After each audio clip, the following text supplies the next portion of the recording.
Olá, amigos e amigas, Diácono Beto, da Arquidiocese de Maringá, para mais um estudo bíblico. Hoje estamos dando início a uma série de estudos sobre o significado das partes do corpo da Bíblia. Para você pegar a sua Bíblia e você entender bacana a sua Bíblia, entender a mensagem correta, às vezes a gente precisa de outras coisas que nos ajudem a interpretar. Nós já vimos na introdução muitos elementos que nos ajudam a entender a Bíblia. Nós já vimos o significado dos números na Bíblia, porque a Bíblia trabalha teologicamente o significado dos números. E agora nós vamos ver o significado das partes do corpo na Bíblia. Então, quando se fala do olho, do ouvido, da boca, do coração, dos rins, isso tem um significado além do significado do corpo. Então nós vamos, nessa série de vídeo que nós estamos começando hoje, justamente explicar isso daí, para nos ajudar a entender melhor a Bíblia. Na hora que você estiver lendo o seu texto bíblico para fazer a sua reflexão, a sua meditação ou a sua leitura orante. Vamos aproveitar, também pedir para você se inscrever no nosso canal, para você nos ajudar nesse trabalho que nós estamos fazendo de evangelização.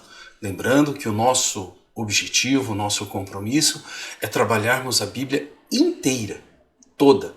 Não só os livros bíblicos, mas como aquilo que nos ajuda a entender os textos bíblicos.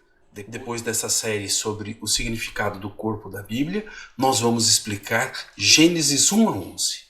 A gente tem uma programação para que, conforme as pessoas vão pedindo, as necessidades, a gente explique a Bíblia como um todo. Sigamos juntos. Significado teológico das partes do corpo. Então nós vamos ver todas as partes do corpo com o seu significado teológico, até a gente entender todo o significado do corpo como um todo. Isso vai nos ajudar muito em muitas outras leituras bíblicas. O corpo, em hebraico, é igual a carne e o corpo como um todo, que significa propriamente esse tecido muscular, essa matéria que nós temos aqui, podendo também se referir, e sempre, ao homem como um todo. Para o povo de Deus, carne e alma não estão em contrários, mas em justa posição, lado a lado, com valores iguais. Vamos olhar 2 salmos que nos mostram isso. Salmo 63, versículo 2. Ó Deus, Tu és meu Deus, por Ti madrugo, minha alma tem sede de Ti, minha carne Te deseja com ardor, como terra seca, esgotada e sem água.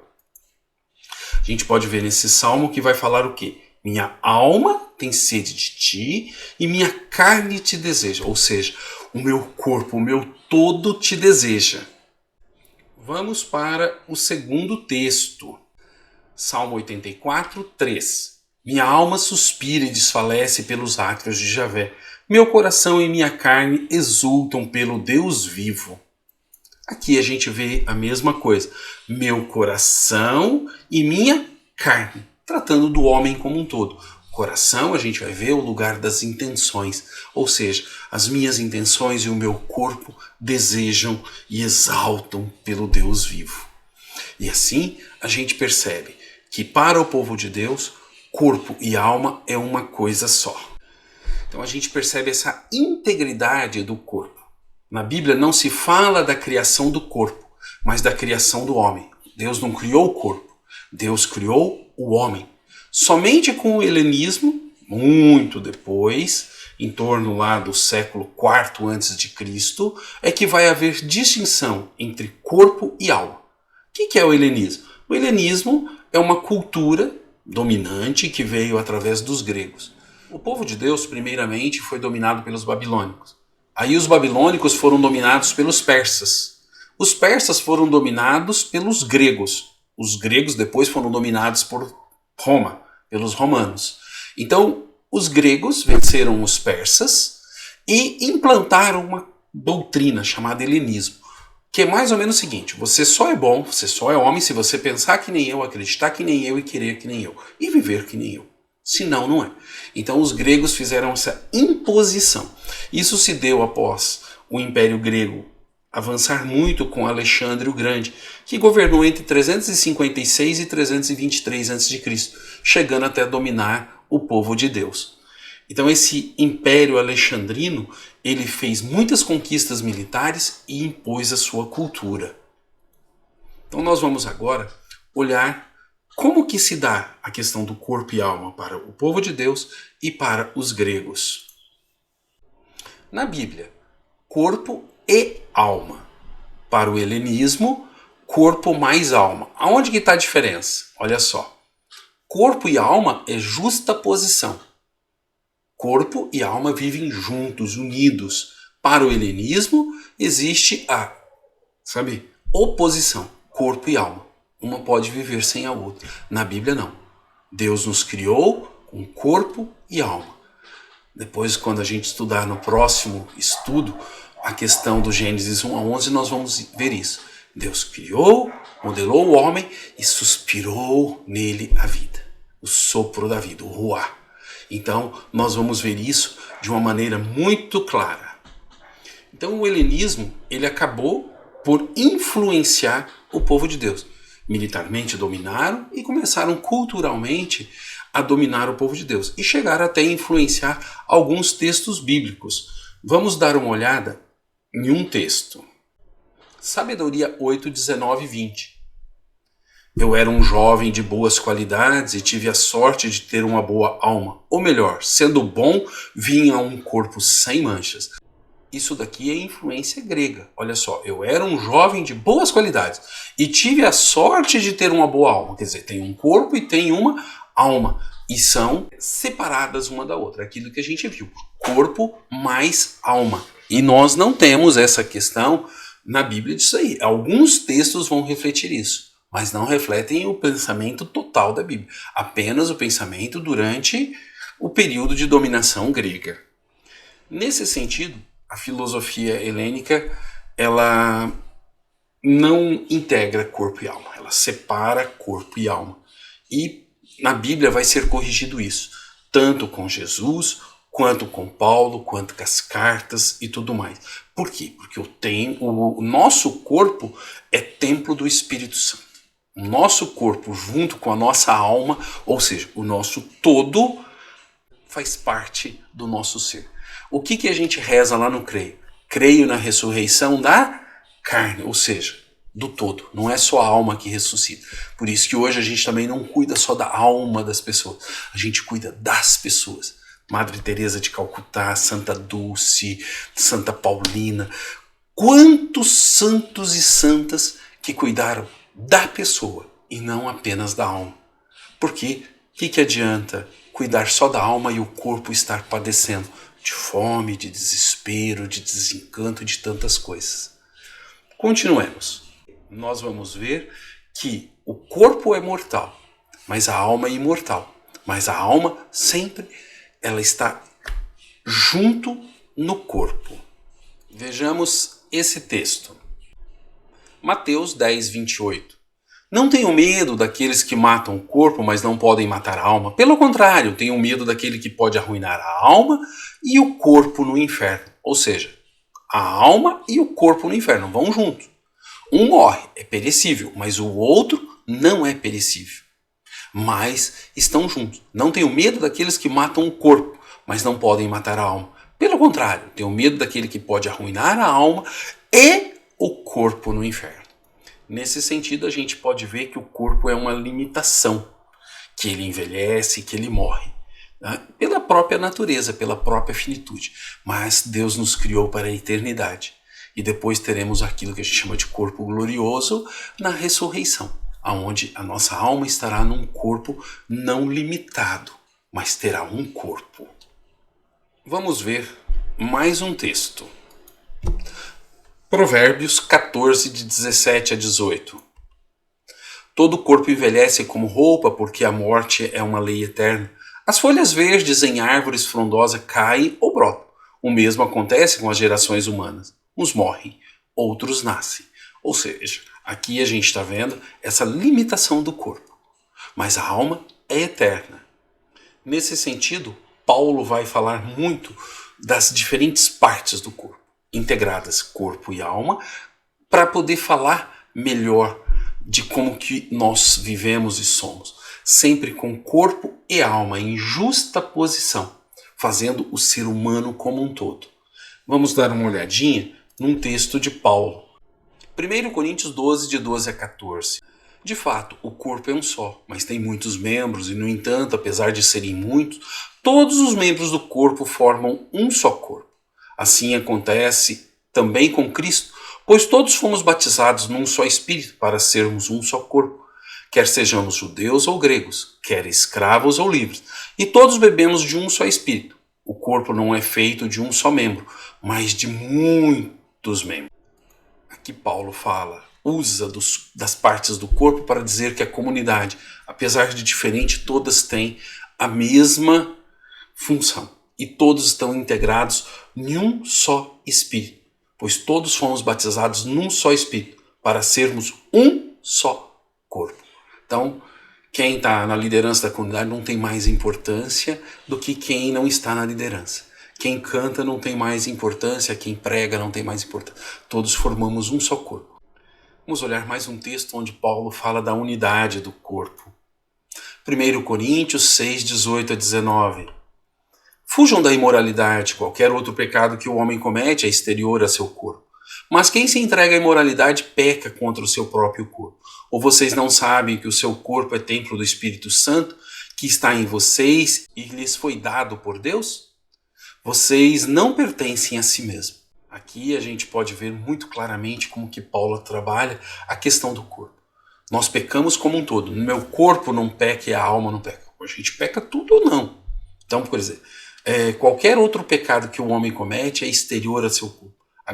Mas quem se entrega à imoralidade peca contra o seu próprio corpo, contra a sua própria alma, porque é no nosso corpo, não apenas na alma, mas no nosso ser como um todo, que o Espírito Santo habita. Nós não vamos aprofundar essa questão de Paulo na alma e corpo, porque é uma teologia que merece um estudo à parte. Nós vamos perceber e vamos começar a estudar. Nós vamos começar a estudar agora o valor do corpo na Bíblia, das partes do corpo. Vamos estudar o significado teológico dos membros do corpo.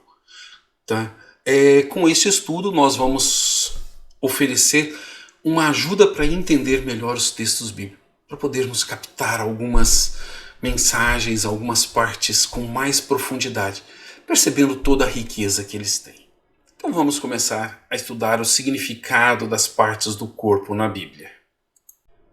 Significado das partes do corpo. No dia a dia a gente usa muito as partes do corpo. Ai, gente, perdi a cabeça, falei o que não devia. Você é um boca aberta, hein? Linguarudo. Virou os olhos quando me viu. Quer dizer, a gente usa todo o nosso corpo para a gente poder dialogar. E o corpo ele nos ajuda na comunicação. Um gesto, né? Ou um gesto de ofensa, uma cara malvada, uma testa franzida, tudo isso nos ajuda a comunicar. Hoje e naquele tempo também. Então essas expressões, elas são de uma comunicação muito eficaz. E na Bíblia o corpo fala muito sobre nós. E muitas vezes é usada essas partes do corpo para comunicar e dar valor ao texto. Então nós vamos começar a olhar como que a Bíblia trata isso daí. Para ler a Bíblia, nós devemos olhar com os olhos e os valores daquele tempo. Como que eles entendiam o corpo? Então, para nós hoje, o nosso cérebro é fonte de inteligência. Naquele tempo, o cérebro não tinha uma grande função. O coração é que dava essa parte, os rins. Então, o pulmão, por exemplo, na Bíblia não é nem mencionado, não tem essa respiração. A respiração é feita pela boca e pelo nariz, mais pela boca. Então a gente tem uma forma diferente, há 2.000 anos atrás, de entender o corpo. E a língua hebraica ela é muito rica em significado. Então nós temos que olhar com os olhos daquele tempo. E aí a gente vai entender. Se você quiser aprofundar um pouquinho isso, vai lá na nossa playlist, na introdução, naquele estudo que nós temos sobre a introdução, no 5º vídeo nós vamos estar falando sobre isso. E aí você vai perceber como que Deus usa do corpo para falar para nós e como que nós colocamos corpo em Deus. Deus não tem corpo. Deus é só espírito. Mas nós colocamos que Deus dá o seu braço para a gente. A gente antropomorfiza Deus para a gente poder entender, porque nós só entendemos em cima das nossas categorias. Então, pensemos como os judeus, os hebreus pensaram, para que a gente possa entender bem esses textos. Nós vamos fazer isso em 11 partes. Olha só, está aqui dividido. Como que nós vamos estudar? Então, primeira parte, cabeça e testa. Segundo, rosto e cabelo. Terceiro, olho e ouvido, que também é a orelha. A quarta, ouvido, nariz e boca. A quinta, pescoço e garganta. A sexta, as mãos. A sétima, entranhas, a barriga, né, e o coração. A oitava, o fígado e rim. Nono, o ventre, a menstruação e a bilis. A décima, os seios, o sangue, a carne e os ossos. E a 11ª, os pés, as pernas. E assim a gente olha praticamente todo o corpo, começando de cima e terminando embaixo. Vamos então na nossa primeira parte do estudo, a cabeça e a testa. Cabeça. A gente sempre vai trabalhar as partes do corpo. Aquilo que tiver de Deus, a gente vai falar de Deus primeiro, depois do homem. Porque algumas partes a gente menciona Deus, os olhos de Deus, a boca de Deus, o coração de Deus, as mãos de Deus. É usado para transmitir valores e mensagens para a gente, conteúdo.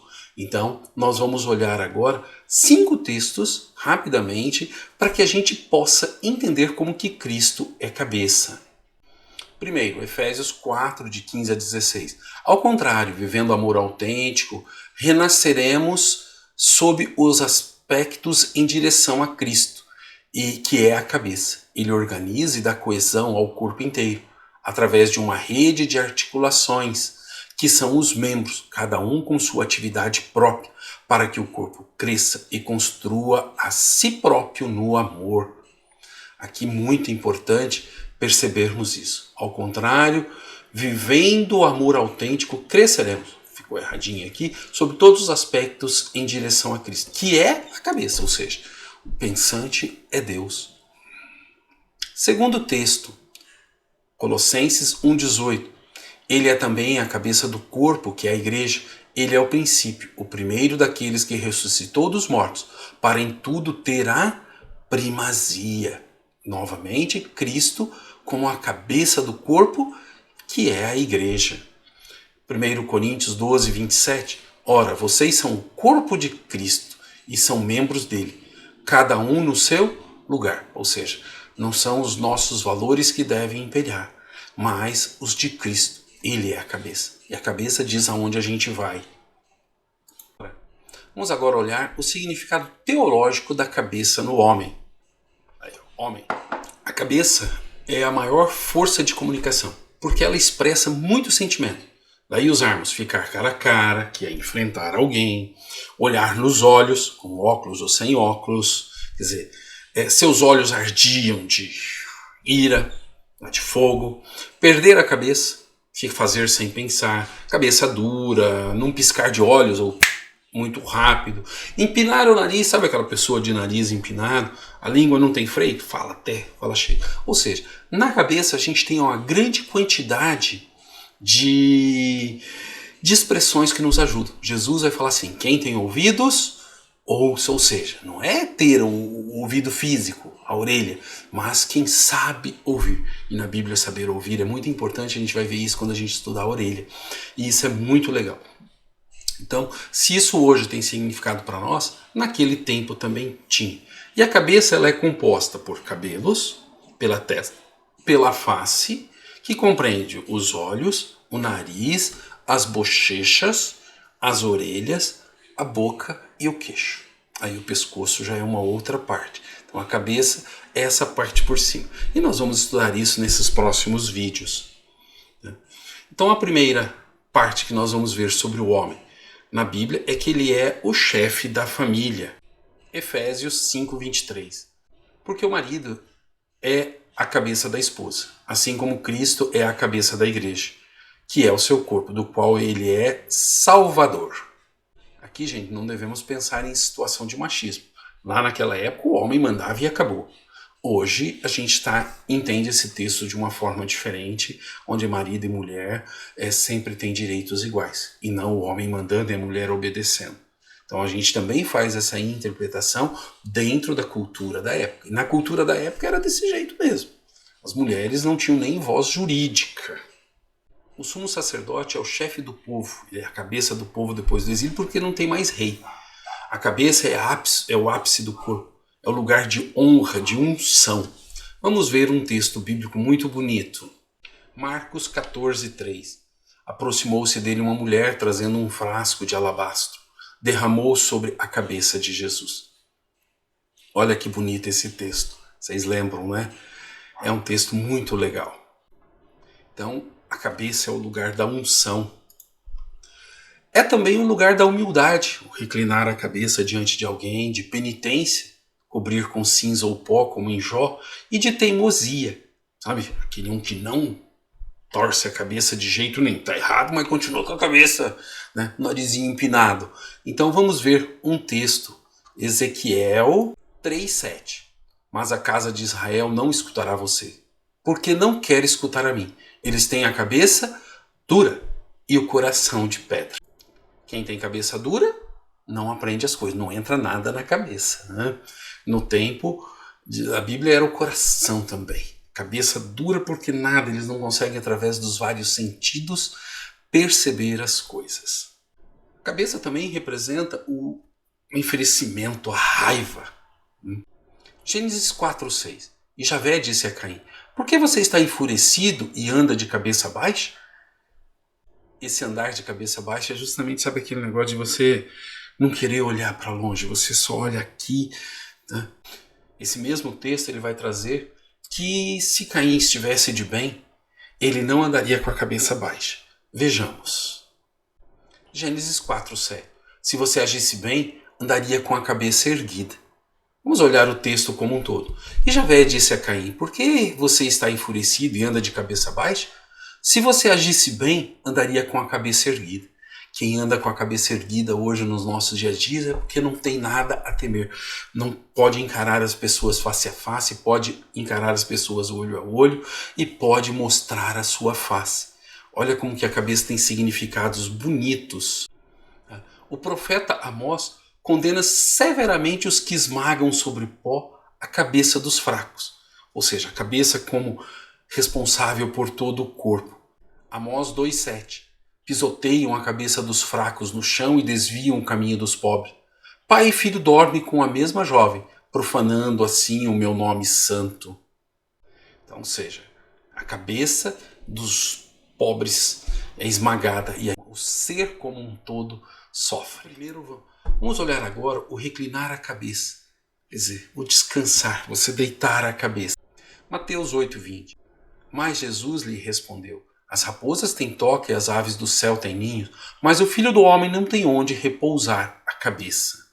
Onde que é a tua casa, mestre? Olha, eu vivo por aí, a evangelizar. Vamos agora olhar a cabeça como sinal de luto e dor. Um texto muito bacana de Jó. Jó 2:12. Quando o viram de longe, não o reconheceram e começaram a chorar. Rasgaram a roupa e jogaram pó sobre a cabeça. Essa cinza como penitência, como sinal de dor, que nós fazemos também hoje, na quarta-feira de cinza, quando a gente vai começar a quaresma depois do carnaval. E aí a gente passa um período onde a gente quer meditar, refletir, mudar de hábitos e, acima de tudo, fazer penitência, que é algo muito bom sobre nossa vida. Então vamos agora olhar um pequeno resumo sobre o significado da cabeça na Bíblia. Cristo é a cabeça da igreja. A gente viu aqueles 3 textos. E no homem? O homem é a cabeça da casa, a cabeça da família. A gente viu que não é machismo, né? Mas é a maneira deles pensarem. É o ápice do corpo, é o lugar de honra, também de luto, de dor, de abaixar a cabeça em humildade, em teimosia e em penitência. Então a cabeça tem esses significados. Cristo é a cabeça da igreja e o homem esses significados. palavra cabeça, no singular, aparece 385 vezes na Bíblia. Cabeças, 33 vezes. Num total de 418 vezes aparece essa palavra na Bíblia, mostrando a importância. Nós vimos o significado da cabeça e agora nós vamos ver o significado da testa, tá? Terminando assim o nosso primeiro estudo.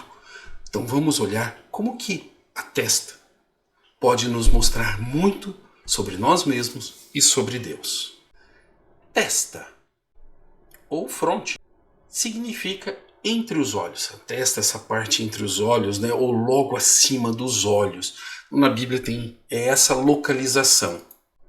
É um quadro de aviso de discordância, de incompreensão ou inconformação. Sabe, testa franzina, então você muda a testa e isso transmite se você está entendendo, se você não está entendendo e assim por diante. Se você está conformado ou inconformado. Vamos olhar um texto sobre isso. Ezequiel 3, de 7 a 9. Mas a casa de Israel não escutará você. Por que não quer escutar a mim? Eles têm a cabeça dura e o coração de pedra. Em compensação, eu farei com que o seu rosto fique duro como o deles, e a sua cabeça dura como a deles. Eu farei que a sua cabeça seja dura como o diamante, que é mais duro do que a pedra, para você não ter medo deles, nem se assustar com a cara deles, mesmo que eles sejam uma casa de rebeldes. Às vezes o profeta tem que ser meio carudo, né? Meio cara de pau para ir lá e falar e anunciar Deus e todo mundo, dependendo do ambiente que ele está. Então Deus fala dessa cabeça, né? Olha só, né? Dessa cara de um povo duro. Vamos continuar. A cabeça também é o lugar de uma marca de quem fez algo ruim. Lá no Apocalipse. Apocalipse 13, 16. A todos os pequenos e os grandes, os ricos e os pobres, os livres e os escravos, faz que lhes seja dado certa marca sobre a mão direita ou sobre a fronte, a testa, conforme a gente viu. Então, os marcados, tá? Nos impérios antigos, os escravos recebiam uma marca. Se fosse fujão, aqui no Brasil, durante o período de escravidão, recebia um F na testa. Ficava aquela cicatriz, um ferro, a brasa, e isso marcava. Então, a marca da liberdade, os pequenos, os grandes, os pobres, os ricos, os livres, os escravos, que lhes seja dada certa marca sobre a mão direita ou sobre a fronte. Era um lugar para colocar algo bom, como a lei de Deus. Vamos ver dois textos. O primeiro, Deuteronômio 6, de 5 a 8. Estas palavras que hoje te ordeno estarão no teu coração. Tu as inculcarás a teus filhos e dela falarás assentado em tua casa e andando pelo caminho e ao deitar-te, ao levantar. Também atarás como sinal na tua mão e te serão por frontal entre os olhos. Eles colocavam um pedacinho da lei de Deus e amarravam com uma fita na testa. Até hoje a gente pode ver isso na televisão. O outro texto, Êxodo 13, 9. E será como sinal na tua mão e por memorial entre teus olhos, para que a lei do Senhor esteja na tua boca, pois com mão forte o Senhor te tirou do Egito. Também ela é símbolo de pensamentos ou recordações. Primeiro texto, Deuteronômio 11, 18. Gravem estas palavras no coração e na mente, amarrem-nas como símbolo nas mãos e prendam-nas na testa. E Êxodo 13, 6. Isso será como sinal em sua mão, e marque em sua testa de que o Senhor nos tirou do Egito com mão poderosa. Ou seja, olha a importância da testa novamente. Estão vendo? Um lugar para a gente guardar Deus. Agora, como lugar de consagração, de bênção, de marca de Deus. Vamos ver dois textos. Gênesis 49, 26. A bênção de seus pais são superiores às bênçãos dos montes antigos e às atrações das colinas eternas. Que elas venham sobre a cabeça de José, sobre a fronte do consagrado entre os irmãos. E a segunda, Apocalipse 7, 3. Não prejudiquem a terra, nem o mar, nem as árvores. Primeiro vamos marcar a fronte dos servos do nosso Deus. Essas marcas sempre vêm na testa. Por quê? Porque não é possível você não ver a testa de alguém. Agora nós vamos olhar um resumo sobre o significado teológico da testa na Bíblia. Como nós nunca falamos da testa de Deus, somente dos homens. É sinal de expressão, as maiores expressões do corpo, de discordância, de incompreensão, de inconformidade. É sinal de que fez algo errado ou algo certo. Lugar de bênção, de consagração, de recordação. Então, a testa é sinal de expressão, sinal de quem fez algo certo, andar com a cabeça erguida, ou algo errado, andar com a cabeça baixa. Lugar de bênção, consagração e expressão. A testa aparece 7 vezes na Bíblia, 22 vezes como fronte, num total de 29 vezes. E assim a gente termina esse primeiro estudo, onde a gente viu o significado da cabeça e da testa. Devagar a gente vai montando mais elementos para que a gente possa entender melhor a nossa Sagrada Escritura. Quando você pega a sua Bíblia e você abre, se tiver algo lá falando sobre a testa, sobre a cabeça, você vai compreender melhor. E é esse o nosso objetivo, dar elementos para que você possa entender melhor a Sagrada Escritura.